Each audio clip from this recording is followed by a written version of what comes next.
और ये बात कौन कह रहा है? टीएमसी कह रही है। टीएमसी तो पहले भाजपा के साथ सरकार चला चुकी है।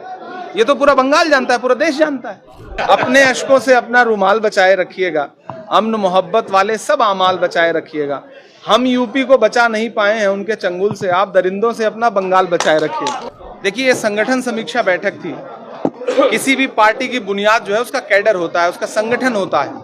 हम उस दिशा में आगे बढ़ रहे हैं। आज माइनॉरिटी डिपार्टमेंट ने पूरे प्रदेश से, पूरे पश्चिम बंगाल के अलग अलग हिस्से से पदाधिकारियों को और तमाम ऐसे सीनियर लीडर्स जो एक्स एमएलए हैं, एक्स काउंसलर हैं, प्रेजेंट काउंसलर हैं, प्रेजेंट एमपी हैं, उन सबको बुला करके जो संगठन के बाकी लोग हैं उनसे इस चीज का सुझाव भी लिया है, उनकी बातें भी सुनी है और कैसे आने वाले दिनों में संगठन को बेहतर किया जा सकता है, कैसे चुनाव में अच्छा प्रदर्शन किया जा सकता है, उसको लेकर के एक बहुत अच्छी रणनीति पे बात हुई, जिसमें एआईसीसी के प्रभारी गुलाम नबी साहब, पीसीसी प्रेसिडेंट शुभंकर जी, एमपी ईशा खान चौधरी जी, शमीम अख्तर साहब माइनॉरिटी डिपार्टमेंट के चेयरमैन और जमाल साहब जो माइनॉरिटी डिपार्टमेंट के प्रभारी हैं, सारे लोग मौजूद रहे और तकरीबन 6.5 घंटे ये प्रोग्राम चला है और सबको एक दूसरे को 6.5 घंटे बड़ी संजीदगी से नेताओं ने भी सुना और लोगों ने भी अपनी बात रखी।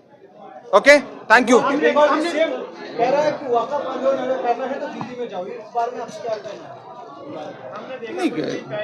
बंगाल डेमोक्रेटिक का स्टेट है और जिसको भी प्रोटेस्ट करना है वो प्रोटेस्ट करेगा। ये तो तानाशाही वाली बात है। जैसे बंगाल में एक बात चलती है, जो दूसरे पार्टी को अगर वोट दीजिएगा तो बीजेपी आ जाएगा। ये जो बात है ये अभी के पास पहुंचा सकते हैं?